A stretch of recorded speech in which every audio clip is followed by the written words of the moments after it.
Hey everyone, this is Brian from the Tennis IQ podcast. Josh and I hope that you are enjoying the content and discussions that we put out week after week.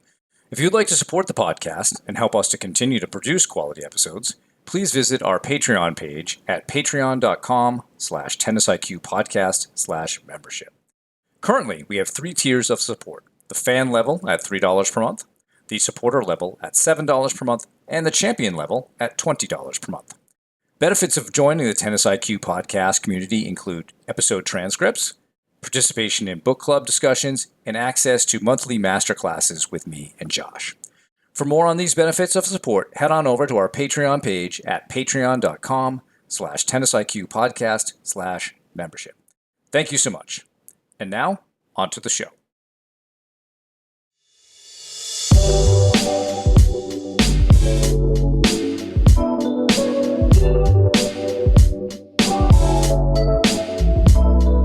Welcome to the Tennis IQ podcast. I'm Brian Lomax. And I'm Josh Berger. And in today's episode, we're going to be talking about the 2024 Wimbledon Championships. And I think there's a lot to talk about here. We're going to talk about both finals, and then we will also talk about some other themes that we noticed, in a sports psychology lens, but just, some other things that popped up in terms of maybe other players as well, outside of the finalists as well. So in terms of the results, on the women's side, Barbora Krejčíková beat Jasmine Paolini 6-2, 2-6, 6-4. And on the men's side, Carlos Alcaraz beat Novak Djokovic 6-2, 6-2, 7-6. And there are certainly, there's certainly themes we could talk about, I think, with all the finalists. Should we start maybe, start with the women and talk a little bit about the final and maybe some different things that came up as we were watching the tournament, and then we can talk a little bit more about the men's side of things? Yeah, that sounds good, Josh. So what did you think of the women's final and maybe the path of each of the players to the final? Yeah, I mean, I think, first of all, very impressive run for each of them, right? I mean, I think for different reasons. I think for Paolini, her ranking was quite a bit lower before the French Open. Had quite an amazing run to reach the French Open finals, and then to follow that up at Wimbledon by reaching another final and really battling for the final for the trophy in that match against Krejčíková. I think super impressive. I mean, also, she won her semifinal match 7-6 in the third set. And that was 10-8 in that final set. So just to be able to just really be tough enough to win that match, and then to come back 2 days later, have another 3-setter, another long match. And obviously didn't go her way ultimately, but certainly very impressive performance from her. And then for Krejčíková, also very impressive, I think, for different reasons. She won the French Open a number of years ago. I think it was 3 or 4 years ago. 21, I think. Yeah. Yep. So to come back, I know her ranking's been lower. I know she's had some injury issues. And to I don't want to say come out of nowhere, because I feel like in a certain way that's disrespectful for just pro players, because rankings go up and down. But she certainly wasn't one of the favorites going into the tournament by any means. And to win the tournament, to defeat a number of highly ranked players along the way is really impressive. So no, I think there's a lot to say there. I think the final was really exciting, really back and forth. I mean, those first 2 sets, Krejčíková was really in control in that first set. I don't think Paolini was at her best, but Krejčíková seemed to take her foot off the gas a little bit in that second set and sort of let Paolini back into it. She seemed to really find her game. And then the third set was interesting. A lot of holds of serve, one break, and then I think they both seemed to be maybe a little bit on the tighter side as the match finished, and ultimately Krejčíková won a a long game to ultimately win the title. But I think that was a theme, just sort of seeing them get tight in some of those final moments, which we also actually saw in the men's final at a certain point, which we could talk about. But yeah, I think very impressive all around. I mean, she beat, Rybakina as well in the semifinals, who I think, when we reached that stage of the tournament was definitely the favorite to win the tournament, having, already won Wimbledon. So yeah, I think, for both of them, very, very impressive performance. And, this is now Krejčíkova's second singles Grand Slam title. So she's obviously a very accomplished doubles player as well. It's actually, I think there's probably a connection there between her success in the doubles side of things and, and now the success that she's really found in singles, and how now she's a, two-time major winner, which is fantastic. So those are some of my thoughts. What curious, regarding the two of them, some of your thoughts? I think continuing on with what you said with respect to Krejčíková, those doubles titles, that experience certainly helps her in the pressure moments. So being on center courts is not a new experience for her. Yeah, you could say, well, does doubles mean as much as singles? Maybe it doesn't seem to from outside, like as tennis fans, but when you're in that tennis circle, those things certainly mean a lot. And there's just as much pressure, I think, that the players feel. It's just that singles and doubles are just different in a way, almost different sports. But, her experience there certainly gives her, not an advantage necessarily over a Paolini or anybody else, but it's just an advantage for her, I think. I thought the thing about Krejčíková is that she has a lot of tactical options that she can use. So, for example, she played quite differently against Paolini than she did against Danielle Collins and Elena Rybakina. In those two matches against Collins and Rybakina, very hard hitters, very aggressive flat hitters, a lot of slicing of the backhand to kind of keeping the ball low, changing the tempo of the rallies, and that was very effective. Against Paolini, she had to take a different role. She was really the one dictating more, because Paolini, I don't know if she would characterize herself this way, but she certainly can attack, but she also has, I would say, more of a counter-attack type of game more than anything. She's not really a grinder, but she is willing to play long points and then look for the opportunity, where, Rybakina and Collins are looking, their first strike players. Mm-hmm. And so you have to kind of throw them off a little bit. And I thought Krejčíková did a good job tactically of building her game for each of those matches. I think the other thing that we can talk about with Krejčíková is, and this is a story that's been out there for a while, Josh, but just the inspiration of Jana Novotná in her life. And I think that from a sports psychology theme, it's, granted, Jana has passed away, but it's really important to have people in your life who can provide encouragement, support, inspiration, that help you in times of need. And Krejčíková has talked about how, she still has dreams with Jana in her dreams, and they talk in her dreams. And that for sure is something that helps her and inspires her to continue to work on her game and to be a better player.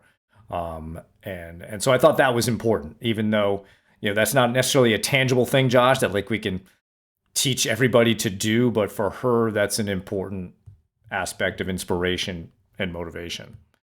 For Jasmine Paolini, I think the thing I'm really impressed with, Josh, a couple things. One, she followed up her Roland Garros performance with a good performance. I don't know that any of us would have necessarily guessed that she would do this on grass at Wimbledon before the tournament, but she did. And she's tough to beat. She's not an easy out. She gets to a lot of balls. When she's down, she fights back. We saw that in the final, coming back and playing it better. Second set, the match against Donna Vekic in the semi was, that was really toe-to-toe. That was some tough stuff. And, Vekic It's not like Vekic did anything wrong. That was one of those matches where you could say both players deserved to win, but somebody's got to win, somebody's got to lose, and Paolini was the one who came out on top. So I think she's a great fighter, doesn't give up, doesn't give in. Really good fight back in that second set. As you said, Josh, the third set, I thought the level of tennis was a little bit scratchy, not great. Again, from a sports psychology theme, idea, it made me think about your ability to tolerate, mistakes, frustration, and to keep pushing through on some of those things.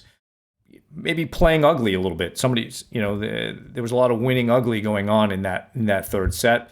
And then Paolini, I thought, really made Krejčíková earn it that last game. 16-minute service game to close out the match.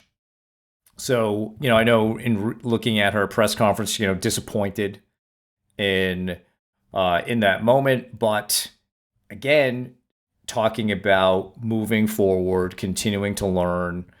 And I'm excited to see what she can do on hard courts, another change of surface. And, this year, of course, the pros who are playing the Olympics have an additional change of surface. They're going from clay to grass to clay, then to hard. And that will present some challenges, perhaps, for some of them for the U.S. Open. Maybe clay to hard is a little bit easier than anything to grass. So we'll have to see. But I enjoyed the watching the women's draw. We certainly would not necessarily have forecasted these two players in the final. But I don't know if anybody did. Yeah, right. You could have made a lot of money if that's what you picked. But on the other hand, I also don't read too much into results at Wimbledon per se with respect to the rest of the season, because it is grass. There's not much, there are not many grass court tournaments and to really develop a grass court game. So, people like Iga Swiatek, Coco Gauff, even Rybakina, I think she's been feeling better. Maybe she didn't win that match against Krejčíková, but that was good news to me to see her come back and feel healthy and be playing. And she sounds like she's in a good place. So, I'm excited to see what these players do for the U.S. Open. I hope that Krejčíková can continue her level of play and stay healthy. And because I think her game makes things more interesting.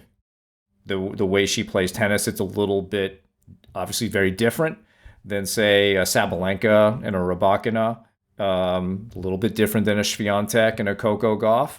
And it just makes everybody have to deal with something extra out there. So I thought it was a really good women's tournament, and I enjoyed watching it this year. Yeah, her game. I really like her game as well. I think she, I really like the way she uses her forehand. I think she was really dominating those forehand to forehand exchanges, especially early in the match. Had a lot of forehand cross court winners, and I like the way that she mixes it up. Just like you said, she uses the slice really well. Reminds me a little bit of Ash Barty in certain ways, just in how she mixes it up. Yes, she has the power, but especially if we compare her to a Rybakina or Sabalenka, there's a lot more slice and spin and just angles and things of that nature, rather than power being the primary source of her winning points. So again, it's a lot about staying healthy. I agree with what you're saying, that Wimbledon isn't always the best forecast for the remainder of the season, but it'll be interesting. I mean, this is an Olympic year. I think there's not everybody's playing in it, but a lot of the top players are on the men's and women's side. So it'll be interesting who can bounce back after Wimbledon pretty quickly after, and switch surfaces and be ready to play on the clay again, and on the clay again at Roland Garros. And then US Open will be a month or so after that. So yes, it'll definitely be an interesting remainder of the season. I think on a couple other things on the women's side, it was unfortunate with Sabalenka having to pull out. Certainly, I'm sure she was bummed about that. She's been through a lot, to say the least. I think both personally and, tennis wise. And, and Wimbledon, I think is suited to her game and suited to her strengths. So I'm sure that was disappointing. Especially, she won the Australian Open again for the second time. So I'm sure she was, excited for Wimbledon, to say the least. So, hopefully she'll be back soon and playing at a high level again. And also Iga, right? Iga lost, earlier in the tournament, and I don't think too many people were expecting that, considering how dominant she's really been these past few years. Could it have had something to do with playing on the grass? Could it have just been maybe an off performance? Could be sort of a combination of factors, but would definitely expect her to be fighting for titles and be among the top players for the rest of the year as well. For sure. So let's transition now to the men's tournament. What were your impressions of the final? Carlos, Alcaraz, Novak Djokovic, repeat of last year. Last year's match, of course, was epic with Carlos winning in 5 sets. This year, kind of a different story. Yeah, a little less epic this year. I think that, first of all, I think Djokovic deserves a lot of credit. He had, as many will remember, he had to pull out of the French Open. I believe it was at the going into his quarterfinal match with a knee injury, ended up having surgery. It wasn't clear at all if he was even going to be able to play Wimbledon. He ended up playing it, and sure enough, him being the champion that he is, went all the way to the finals. So got to give him, plenty of credit for that. We could start there. However, in the final, he wasn't at his best. He wasn't at his best. I think, could that have had something to do with playing Alcaraz, who was playing very well? Probably yes. I don't think he faced anybody during the tournament that hit a ball resembling the type of ball that Alcaraz can hit, and just the different tools and options that Alcaraz has. So I think that probably had something to do with it. But yeah, kudos to him for getting there in the first place. And I think for Alcaraz, first of all, in those first 2 sets, he was dominant. He was just really dominant. Won those sets 6-2, 6-2, was, just clearly the stronger of the 2 players. And then in the third set, he was up. He was in control. He was up, hadn't dropped serve. I think the commentators were saying this may have been, had he held serve at 5-4 and won the third set 6-4 and not dropped serve all match, I think it may have been the first time in history at Wimbledon where Djokovic would have not broken once. I could, or maybe at least in recent years. But I think it was interesting. So in that third set, Alcaraz was up by a break. It was 5-4. It was 40-love. And then it was a really interesting moment because it really seemed that Alcaraz tightened up. And this can happen, and probably every tennis player who's listening has experienced this at some point or another. Trying to close out a match is tough, and it's tough for a number of reasons. We started thinking about the consequence of winning. Okay, what are people going to say? What are people going to think? What is this going to do to my ranking or my UTR rating? Or if it's a Wimbledon final, that's quite a check that I'm going to be receiving after winning this, right? Or just, from a legacy perspective, right? Winning Wimbledon for a second time in a row. So it's easy, regardless of level, to get in your head in a moment like that. And sure enough, Carlos did. And he went from being up 40-love to deuce to ultimately dropping serve that game to go to 5-all. And yes, there was a fan that called out at one point, but I don't think it was necessarily that. I think it was more the tightness that he seemed to really be feeling. And he even talked about that, and not in the press conference, but during the during the trophy ceremony. They asked him about that, and he said, I know, and this is not a direct quote, but he said, I know that Djokovic is such a champion and is so tough, and I know he's going to make it tough for me. And that, I think, seemed to get in his head in that moment. But kudos to him to to after having lost that opportunity. 2 games later, 5-all, they went to 6-all, and then he played a really good tiebreak, and he earned it in that tiebreak to ultimately win the championship. So Alcaraz, is a 21-year-old with now 4 major titles. Is if he can stay healthy, there's nothing, no reason to think that he can't continue his exceptional career. But yeah, those are some of my thoughts. I think that we can certainly expand on a lot of that, but curious to hear what some of your thoughts were on that final. Well, let's go back to what you were saying, Josh, about the 5-4 40 love, and Alcaraz getting a little wobbly in that moment for sure, ready to double fault. Then the next point, Djokovic had a great return on that next one. And then the one where the fan called out and Carlos missed the swing volley. But as you said, that may or may not have been that much of an impact. But it made me think a little bit of like, all right, here we go. Here's Novak. It kind of reminded me of their match in Cincinnati last year, where it looked like Novak was, down and out, and then eventually came back and won it in a long 3-setter.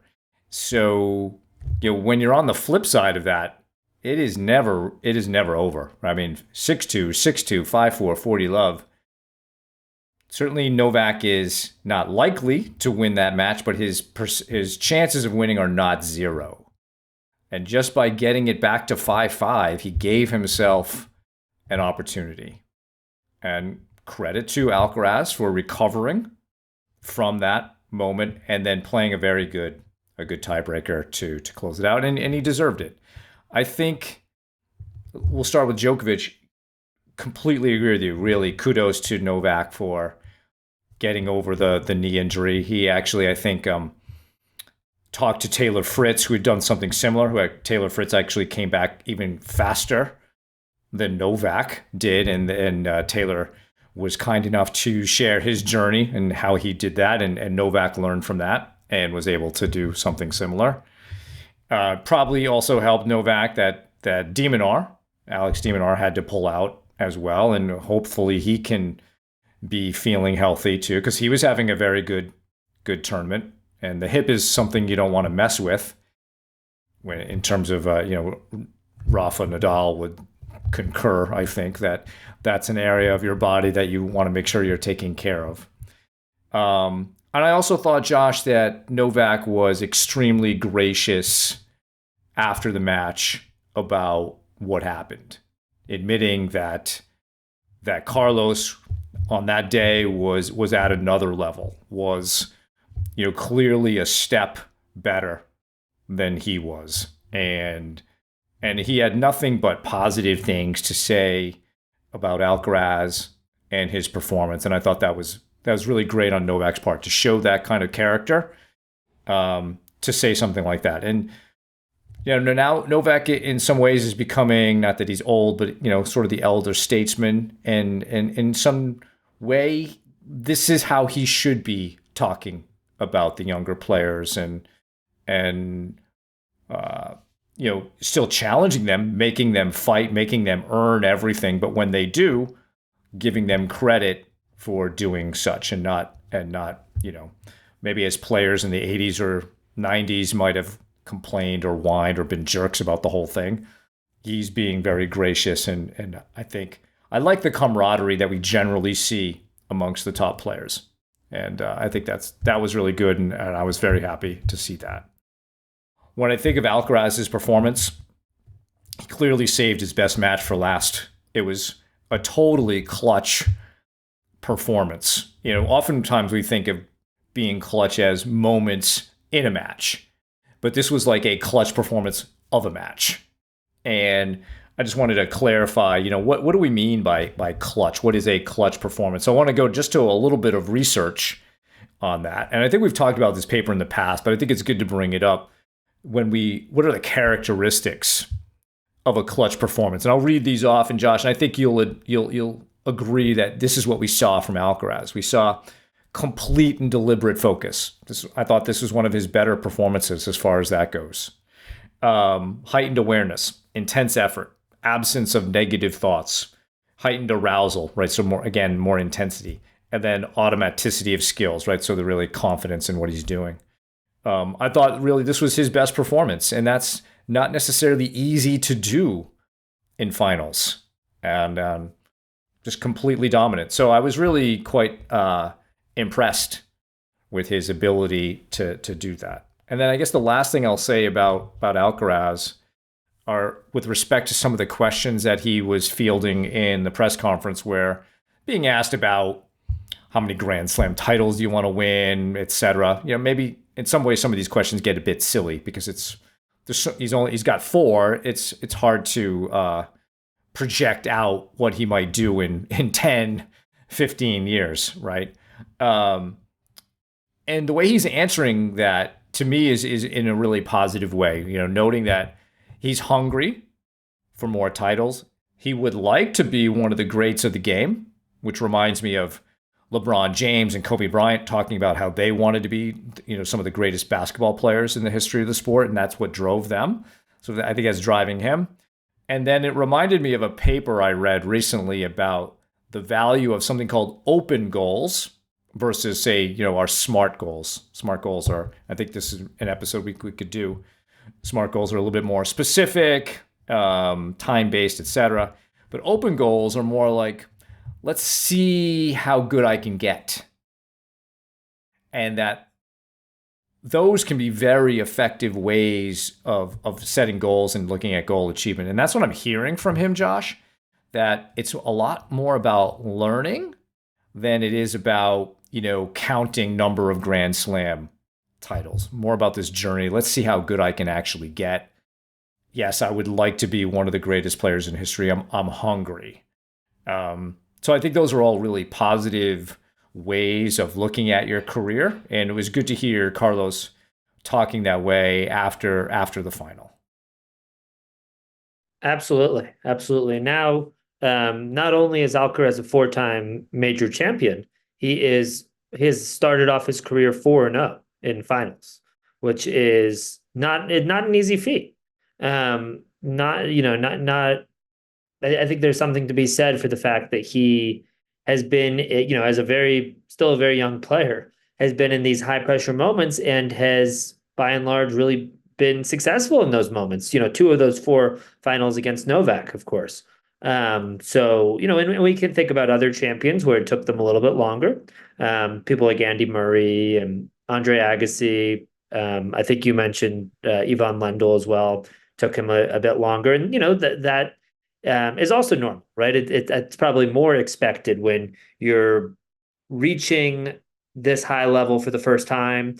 You're, facing maybe people that have been there, that have won major titles in the past, and, just breaking through and winning it can be really tough. So I think the fact that he is 4-0 in those first 4 finals, I think he's the first man in the Open era, other than Roger Federer, to do that, to win his first 4 major finals, which just shows how challenging it is. Is definitely something to be mentioned. Sinner, who we haven't talked about yet, who we could talk a little bit about, is 1-0. He won his first one down in Australia, his first title. And I think it was, unfortunate about him. He seemed to not be at his best physically in that match against Medvedev, in their quarterfinal match. And, and that was too bad. I think the fact that he was able to still tough it out, still make it a 5-set battle, which ultimately didn't go his way. But, hope if he can stay healthy, if he can, just stay well during tournaments, I think there's no reason to think that he can't be, at the top of the game. I mean, I think he's been these past, let's say 9 months or so, he's been probably the most consistent player on the men's side. Now, Alcaraz, having won the last 2 major titles, is obviously making a fight for that. But, I think that there are a number of people that will be contending for both the Olympics, which are coming right up, and the U.S. Open. I think those are a couple of the main themes. As an American, it was nice seeing 2 American quarterfinalists. I think for the first time in a while, with Tommy Paul and Taylor Fritz both both reaching that stage of the tournament. So, very impressive there. And Taylor Fritz beat Zverev in 5 sets as well, which was definitely an impressive win. Lost the next match in a tough 5-setter as well to Musetti. But I think that I think going back to the finalists, just super impressive what they did leading up to that tournament, leading up to the final, but also just, I think, Novak, has a career worth of accomplishments, but I think this is a new one, to be able to so soon after a surgery, so soon after a pretty major setback, to be able to be maybe not at his very best, but to reach a major final, which is no small feat. And then, Alcaraz, again, I think the sky is the limit for him, and we'll see what he can do in upcoming years. I think if he can both stay healthy, and then I think also learn from these experiences that he's having, I think he seems to have every tool in the book, both mentally and physically. He sometimes still gets a little inconsistent at times, or maybe his decision making seems to take a small drop at times, and then his opponents can pounce, or he'll lose a set, or things like that. But yeah, I think he is still obviously very young, still learning a lot, and it'll be very interesting going forward to see the career that he's able to build. And I think as we get into the hardcourt season post-Olympics, Novak is certainly going to continue to be a force. And I think, let's not forget about Daniil Medvedev. Maybe Sinner wasn't completely there physically, but still Medvedev is a tough out. And grass isn't necessarily his favorite surface either. So we're getting onto a surface now, hard courts, where he does play very well. He's very confident. Got to last year's U.S. Open final. So, I think it could be really interesting in New York, late August, early September, to see what the guys are doing. And the same with the women. I think the women's tournament should be really fantastic this year. We've got some players who are just really good on hard courts, and I'm excited to see what happens. I'm excited to see what happens at the Olympics, with the players that are going to be there. And Josh, you're actually going to be there watching the tennis. I will, and very excited for that. I think probably some people have heard this, but I was actually supposed to go in 2020. My brother and I had tickets and Airbnb, flights, and then 2020 happened. The pandemic happened, so I've been excited to go to these Olympics for about 5 years now, ever since 2019 when we started planning for it. So very, very excited for it, and I'm sure there'll be plenty to talk about there as well. So stay tuned. Yeah, absolutely. Well, thanks for that, Josh. And that's our show for today. Thank you all for listening. For more on today's episode, please check out the show notes. If you have any feedback or questions for the two of us, please email us at tennisiqpodcast@gmail.com. Also, if you're enjoying the content that Josh and I discuss on the show, please rate and review the podcast so other tennis enthusiasts can find it more easily. Additionally, to be notified of new episodes, please subscribe to the show on your podcast platform of choice, including YouTube. And you can also check us out on Instagram. If you would like to support the podcast, please visit our Patreon page at patreon.com/tennisiqpodcast/membership, where you can learn about the benefits of being part of the Tennis IQ podcast community. Thanks again, and we'll talk to you soon in our next episode.